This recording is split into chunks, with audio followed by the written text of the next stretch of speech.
First, before we talk about the Olmecs, I just want to say that history was written by racist people. So Africans claiming their history today should be respected on all levels. My research has led me to believe that the Olmecs are of Asian and African descent. Notice the shape of the feathered serpent around the Olmec. We find the same C-shaped dragon or feathered serpent in China, but the only difference is dragons have been depicted in China since 5000, 6000 BC, very old. And the Olmecs came on the scene with dragons or feathered serpents in 1800 BC. Another custom that you'll observe in the Olmecs is that their heads are elongated. We find that the oldest elongated heads have been currently found in Asia. The culture of body morphology was taught to us humans by the so-called Elohim, who are just an older species of hominin.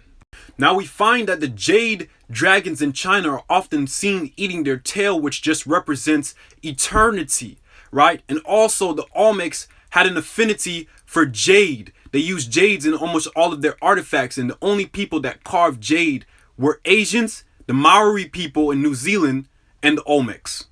The reason why in Egyptian mythology the sun is circled by the serpent is because the sun would go to the underworld at night and it would come back in the morning to be rebirthed. And so that is why we see the serpent or the dragon eating its tail.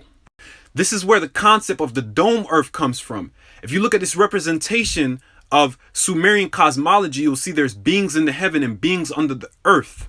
You also find this in Hindu cosmology. You also find this in Buddhist cosmology. Now we find that the Olmecs are often sitting in yoga poses. Also, we know that they were shamans. In the Shang dynasty of Asia, we find that they were using oracle or dragon bones to divinate, to ask questions to figure out what they shouldn't do. This is why we find that the Olmecs have Asian features as well as African features, because the first people of Asia were black Africans. Now the sun being a serpent or the sun being a mortal was spread all over the world by the Atlanteans, which is why Jesus, the sun, is said to be able to give eternal life. Here a curious thing occurs. The sun stops moving south, at least perceivably, for 3 days. And during this 3-day pause, the sun resides in the vicinity of the Southern Cross, or Crux, constellation. And after this time, on December 25th, the sun moves 1 degree, this time north, foreshadowing longer days, warmth, and spring. And thus it was said, the sun died on the cross, was dead for 3 days,